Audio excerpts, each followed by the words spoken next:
Good morning, everyone. It is Ed here this morning with you again. Not a whole lot of news been going on as far as anything with draining the swamp or anything with Trump or anything with Q.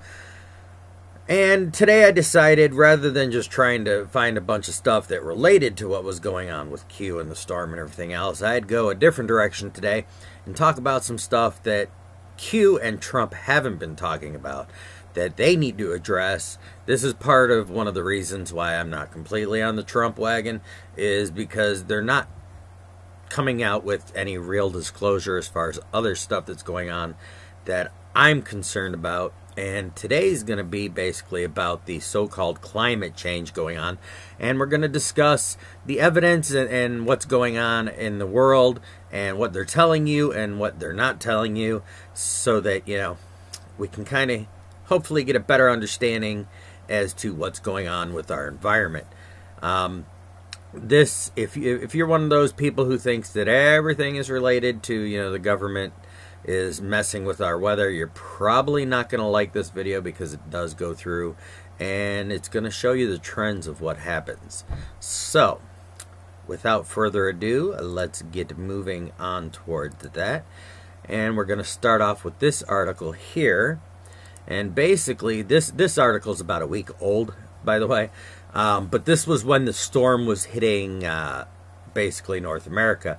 As you can see there, it's showing the dip in the jet stream that came all the way down, almost touching Florida. There was literally record cold all the way up in Florida. If you read the sides, where it says the record-breaking cold snap is being caused by a shift in the high-altitude jet stream, which acts to separate regions of cold and warm air. That's basically the blue line you see going through the map there.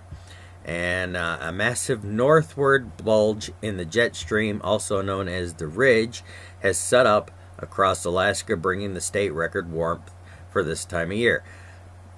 Again, this is an older article, but there's a reason I'm talking about this, and we'll get into that later.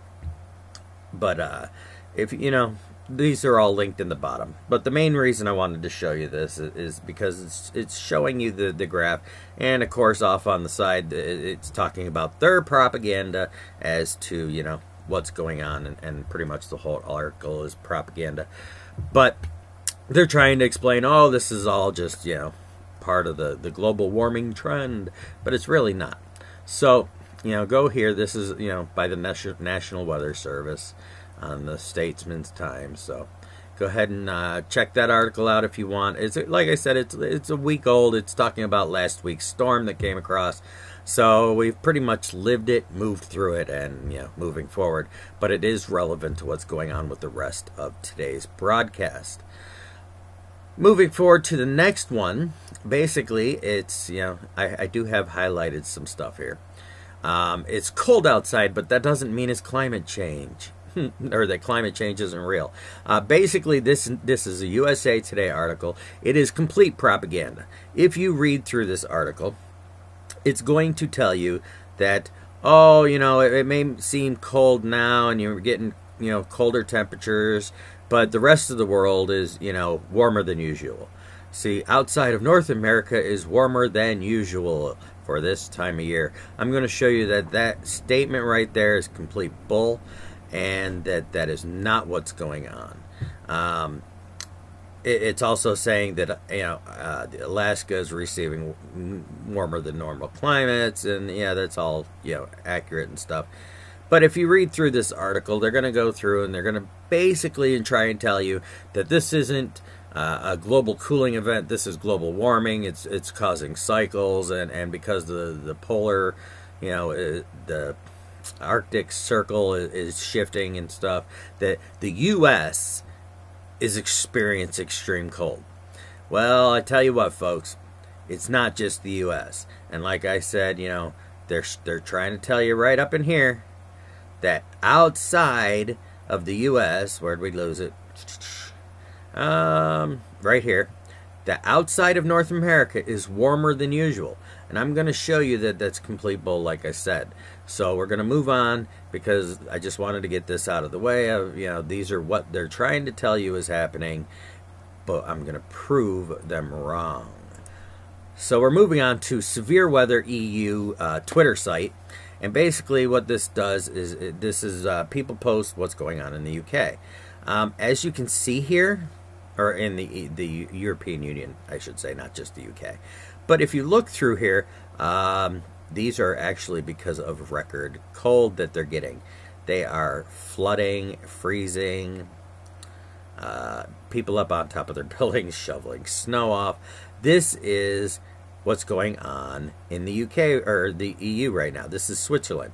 Switzerland is actually, we're going to get to some more stuff on Switzerland. But if you look, this is some serious snow going on in the Europe, and this is not normal for them.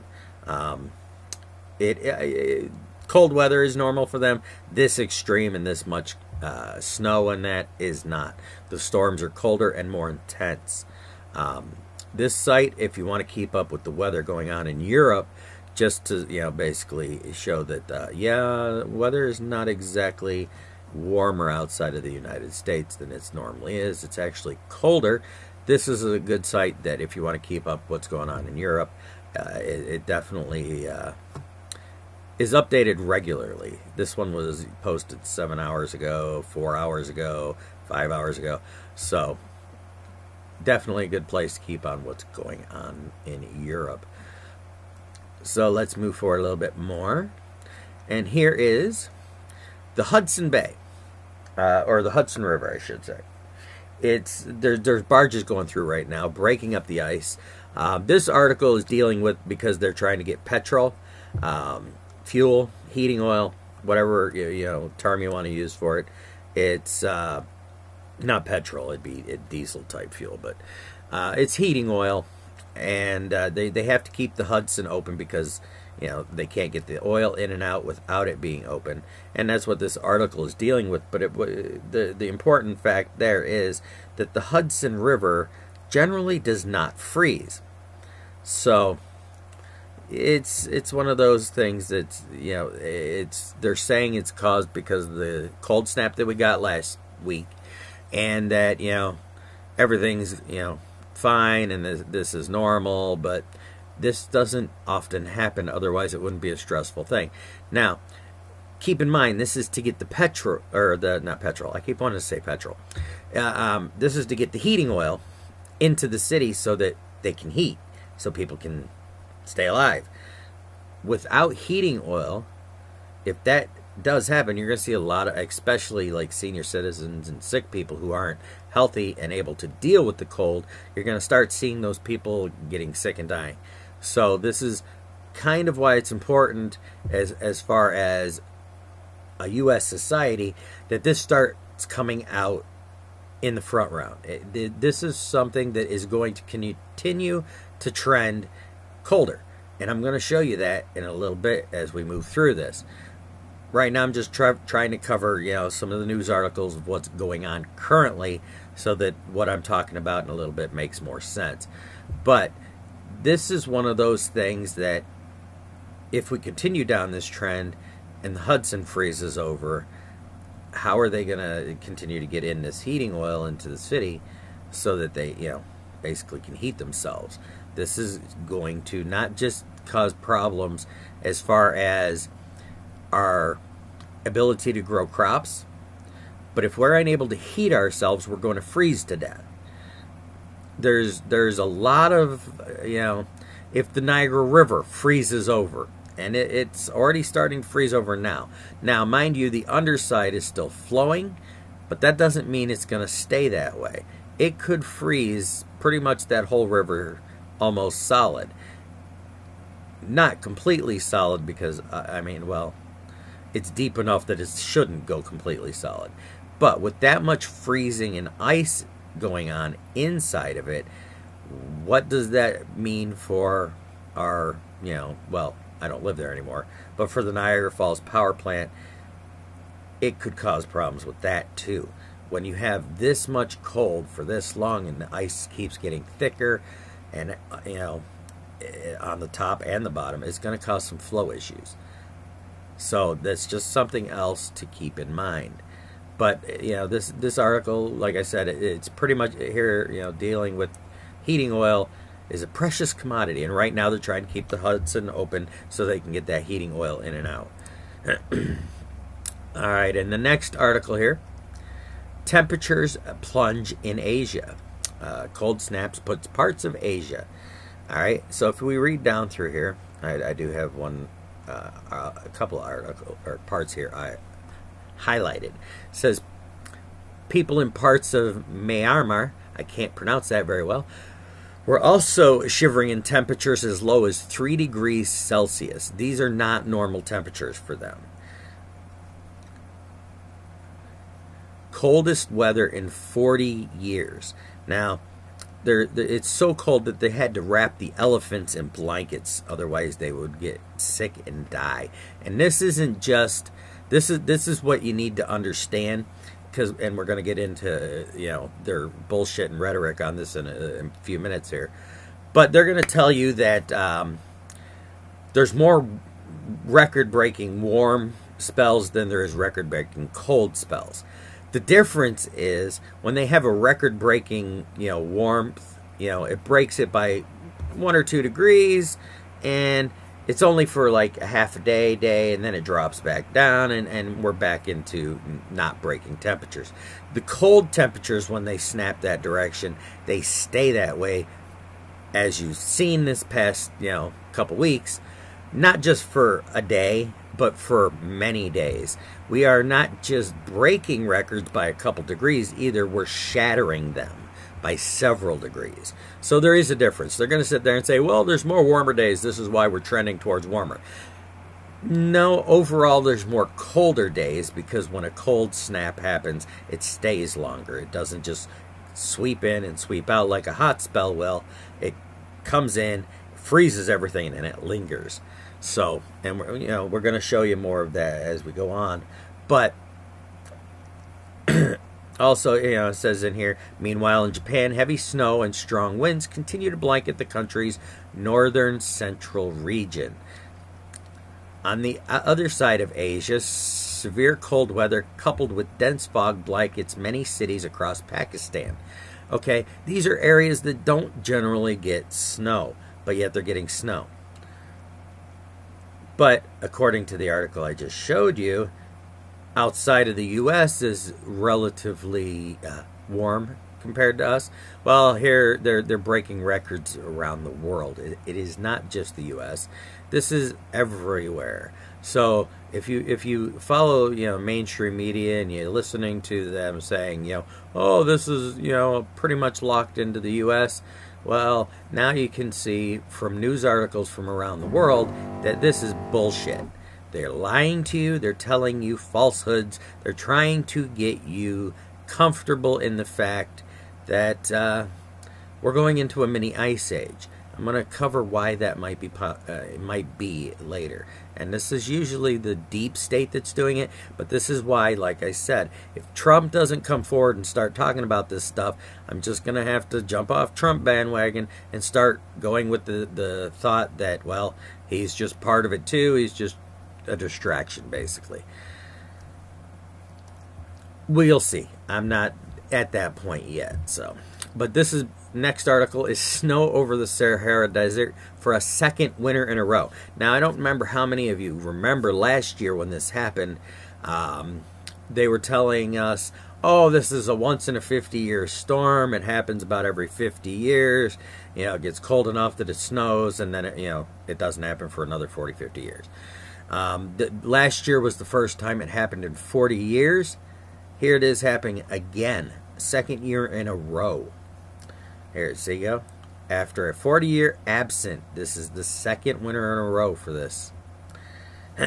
So, this, and not only is it the second year in a row, but the snow in the Sahara this year is deeper. It's not just a drift in, a small amount of dusting like last year. This is up to a feet, or actually I think it was 3 feet in some area in one article that I was reading.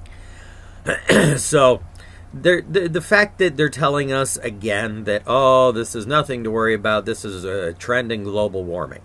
Yeah, I don't think so.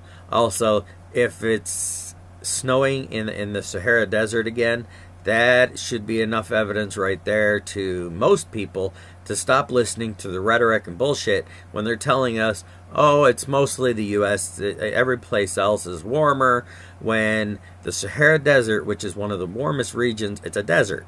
It doesn't get snow. It's covered in snow for the second year in a row. So there's, just a little bit more for you to munch on there. So if you're one of these people who've been listening to the whole global warming agenda and have been falling into it, here's some information that maybe will wake you up. I'm hoping this wakes up some people, because the reason I'm doing this today is I got a private message from somebody on my other video where I was talking about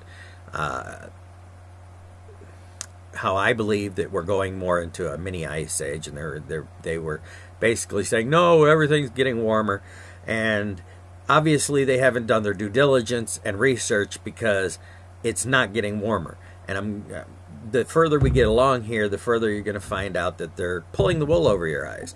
They're bullshitting you, and they're trying to get you into a false sense of security that everything's okay. So there it is, Sahara Desert in snow, second year in a row. Up next, and this is one they're going to use to try and prove their see it's global warming theory, is that Sydney, Australia this past week had some severe, we're talking 117 degrees Fahrenheit. Or actually, it was 110 degrees Fahrenheit. The highest they've had was 117. Sorry. But you can see here this huge, massive heat wave that just came through Sydney. And down here is obviously, the absolute hottest, because it goes to almost gray. And that is, if you look at the scale on the side here, the shift in temperature above what it should be. So if you look in here, this is extreme high temperatures for them. And I mentioned in another video that they were having high temperatures, and that if it continued, they might even have to start worrying about fires. This is still pushing even hotter climates down there. Now, this does not, again, prove that there's global warming, although they're trying to use it for that. If you continue to look through the article, it's pretty much, what they're trying to push. The Weather Channel, they're trying to say that, this is part of global warming, when it's not. And I'm going to show you why. You're going to, foreseeably, for the next possibly 30 years, 25, 30 years, maybe longer, maybe less, see continuing abrupt, huge changes in climate.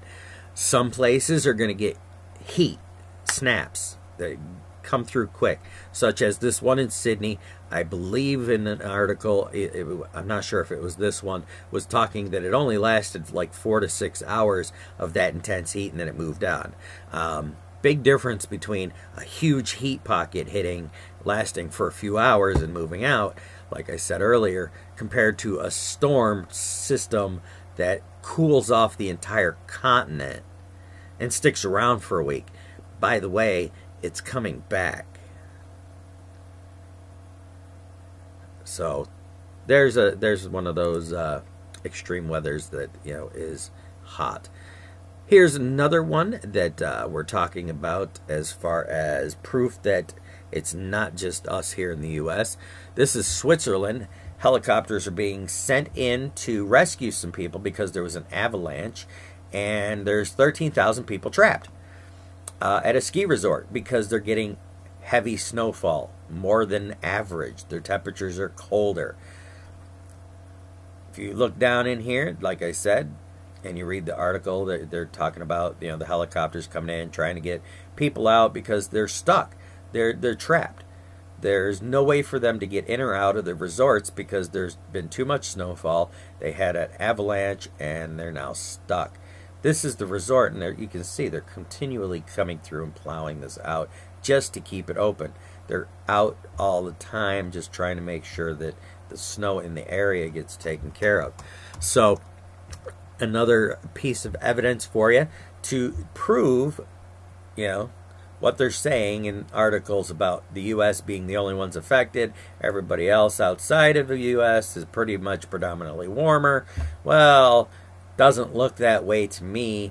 If you're watching this by now, you should, be of the mindset that, well, they're lying there, so what else are they lying about? And if you're on my channel, you probably already think they're lying about a bunch of shit anyway. So we're going to move on to the next one. This one's dealing with health issues, concerns going on with the climate change. This graph right here, if you look in the pink, this is where there's been epidemics. These are when we are heading into severe cold areas. Most of them do line up with actually the lowest parts of the cold areas. This one does not. This one, it's still in a low area, but it's in one of the jagged areas more towards the top.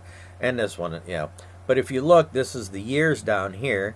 So in 1084 BC, we had leprosy. In 430 BC, we had the plague of Athens.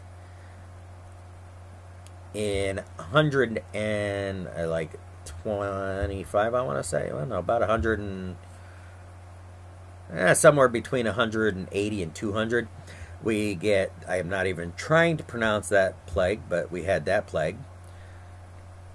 In around, the 633 area, so, probably 600 to 800, we had the plague of Justinian. Then we come over to our more modern area where we're going to focus on here. And this is because we're trying to follow the graph as far as trending. And as you see, we've been trending slowly down. These are the peaks of our warm climates, and we have been trending into a downward pattern. And if you look here, this is when we had the Black Plague, which was the bubonic plague, typhus, yellow fever, China plague, smallpox.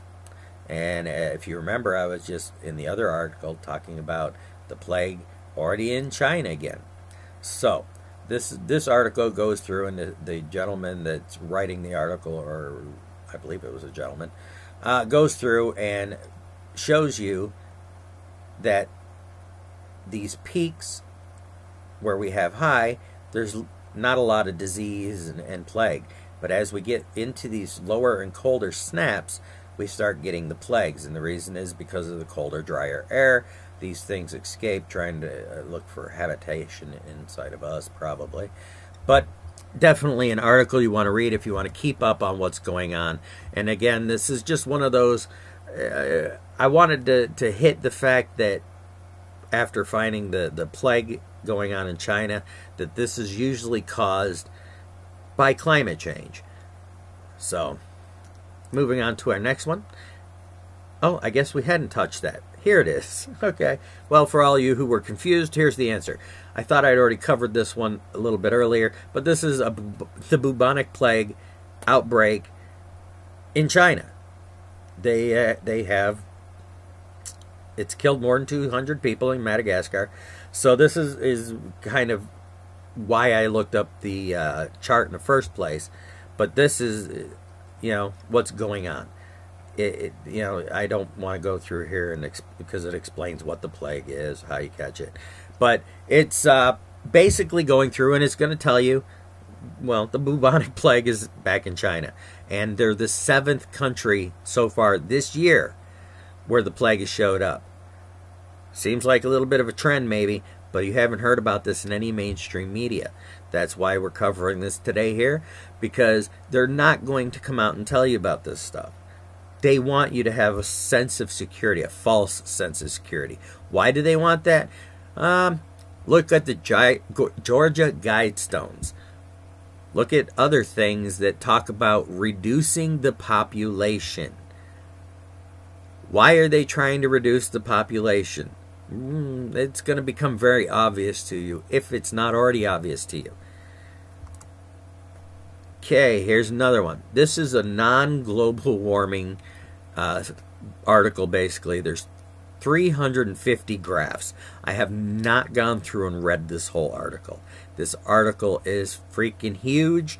It is mostly graphs and information on those graphs. But just going to scroll down and show you a few of these graphs here, because these are basically going through and talking about the trends as far as Pacific weather, Eastern Pacific, air climates. It's basically going through and showing the trend. And if you look, we are currently trending downwards all over the place. This isn't just, you know, in one area. This is predominantly throughout everything. We're trending downwards at the moment. You know, we have peaks, but the trends are still down. And you got to read some of these, because you got a temperature record blue and natural network output orange based on input from special. Yeah, see, like I said, some of this stuff is so technical I can't even understand it. But basically the blue and the orange are two separate ones, and I don't know. But you can see that most of the trends are more of a downward trend. They have spikes up, just like everywhere else, but the trends are downwards. Which is, most of these are water, you know, temperatures. Again, if you read at the very top of the article, actually, it'll tell you the basics of what they're doing.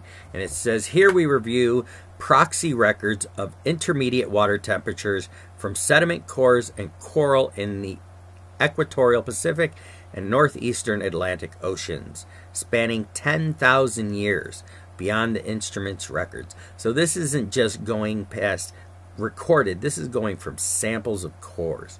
And what it shows is that, well, here, we'll continue reading. These records suggest that intermediate waters 0 to 700 meters were 1.5 to 2.2 degrees Celsius warmer during the whole, I can't even pronounce these, Holocene thermal maximum than it is in the last century. So it's basically showing you that we were warmer prior to where we're currently at. Now we're getting colder, and we're continuing still to get colder. So definitely an article if you want to do some deep research into our history and the climate. This article definitely has a lot of information in it.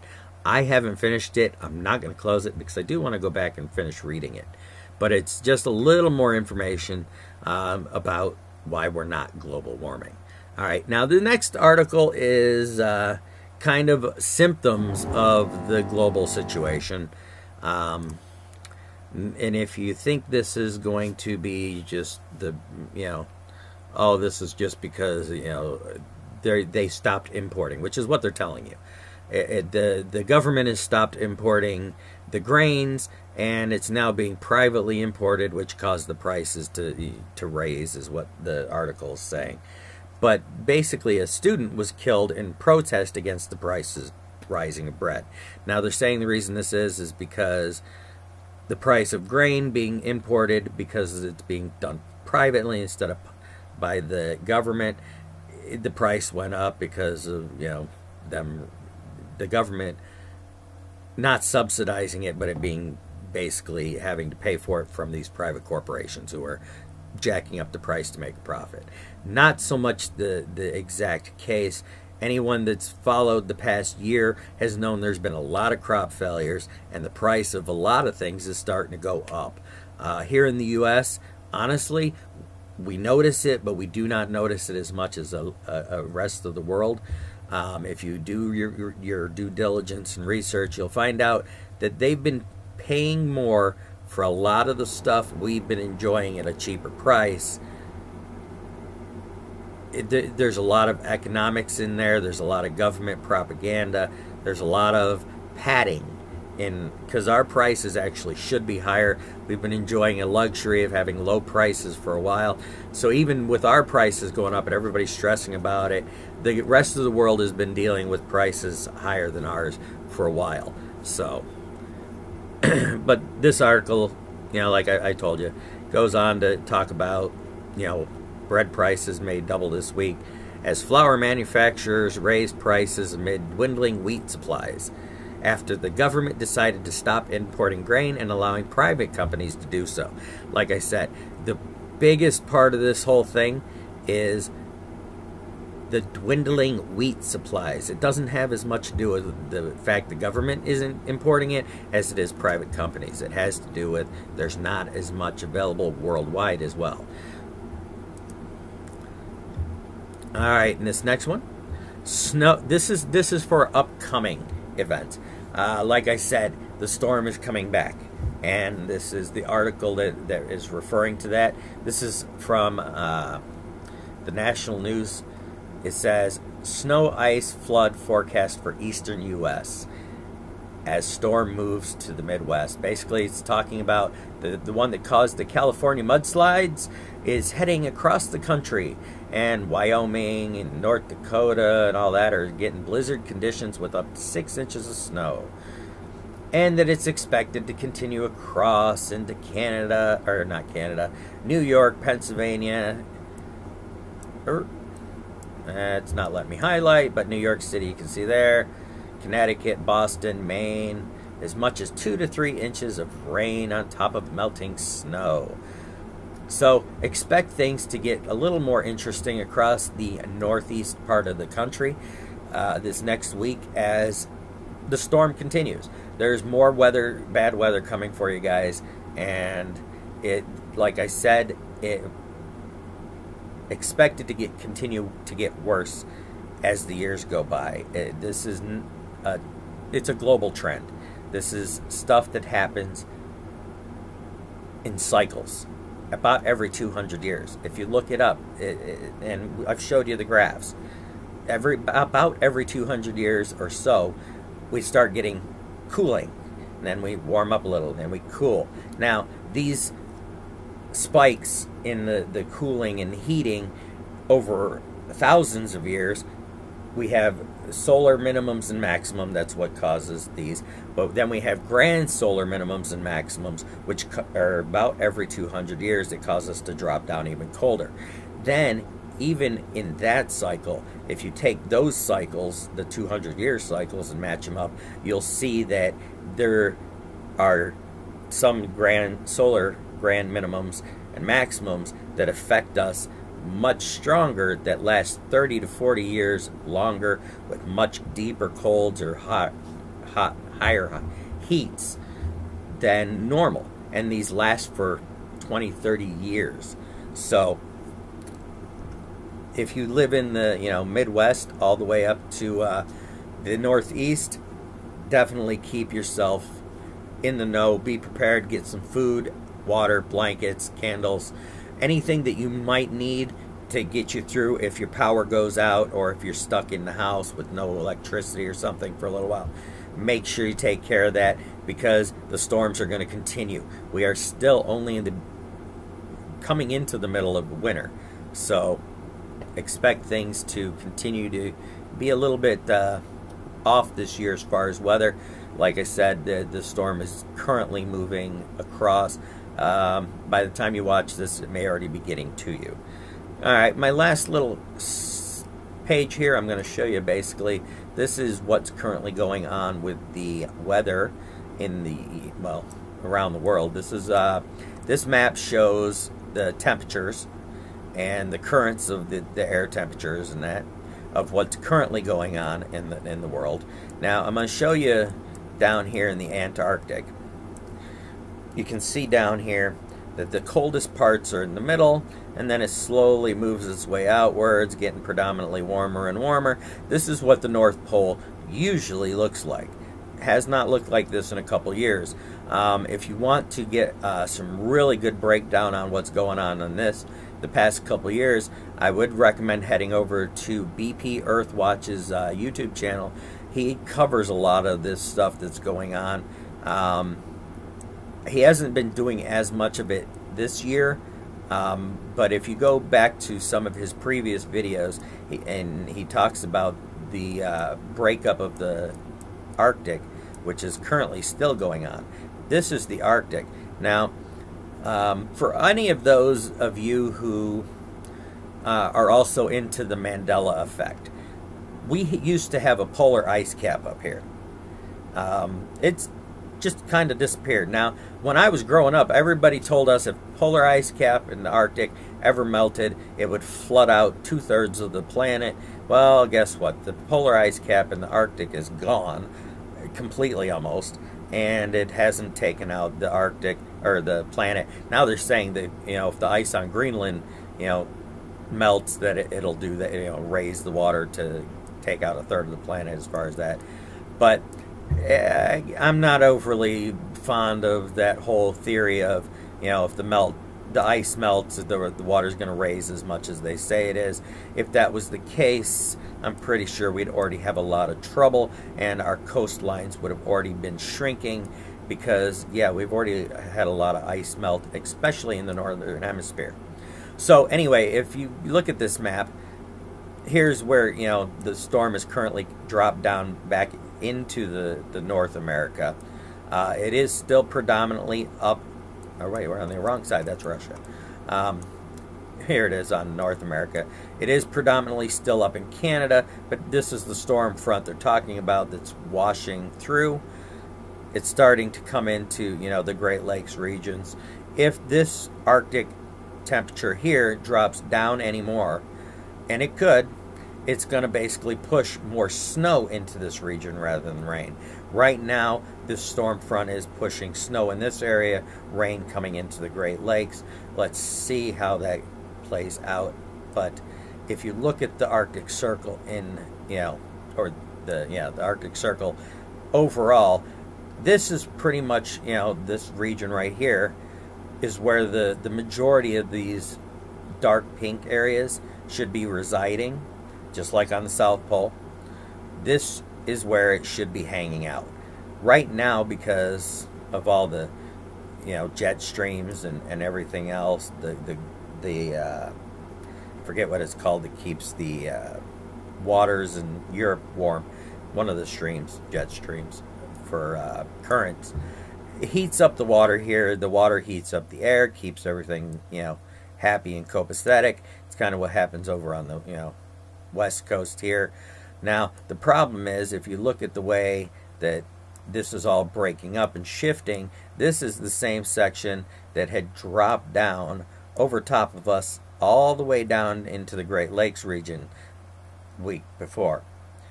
This is why the whole country was covered in it. If you follow your jet streams as far as your air currents, predominantly you have this going on off the Pacific Ocean. You have these two currents are almost always there. Sometimes they break up a little bit and shift, but they're usually staying there. It's because it's caused by the way the water flows and because the water is heating the air. And that's what causes these currents. And then over here we have the one that usually follows up through here, up into Europe, keeping this area from, you know, freezing solid. And it usually comes up and dips back down. And right now it's shrinking. It usually comes up a little more into here. It's not so much up into there anymore. And that's because this area is becoming less saline because of all the ice melting, which is causing these currents in the ocean to shift, which are going to cause the currents of the air to shift. And this is why our Arctic Circle up here is starting to break up and the cold is just wandering. And this is going to continue to happen. It's going to continue to get worse. If you do your research, you'll find out that Alaska, back during the last mini ice age about 200 years ago, was predominantly warm. They had mild winters. They were unseasonably warm. Pretty much the whole west coast of the United States was, all the way down through Canada. This whole region here was predominantly warmer than it is most of the time. And it's because the currents here were keeping it warm, and the rest of the Arctic was coming down across, and because the land was able to keep it cold, because there's no flowing water to warm up the air in here, if you look at the predominant way that the airs flow, it flows across our country this way and out across over towards Europe. Well, when the air currents are going this way, it's just going to drag this cold air down across the country. It's just going to continue to do that. And it's going to, in my opinion, and I hope I'm wrong, this is just going to get worse and worse. But I told my wife last year, I told my family last year, that especially those that were in the Northeast, they need to get out of there. They need to move. I would definitely recommend anybody that's in the Northeast especially to get out of there. Either that or severely start prepping for the weather that's coming, because crops are going to start failing, because the more and more cold temperatures we get down here, the harder it is for our crops to live and survive, especially when that cold snap comes too early and it freezes them. We're going to have a lot of crop failures this year compared to last year. Last year we had a lot of crop failures. You watch this year, it's going to be worse. So that's what I got for today. Thank you everybody for coming in and checking it out. Hope you enjoyed it. If you have a topic you want me to go ahead and cover, let me know. Other than that, thanks for stopping in. We will see you next time. Please do like and subscribe. I'm out.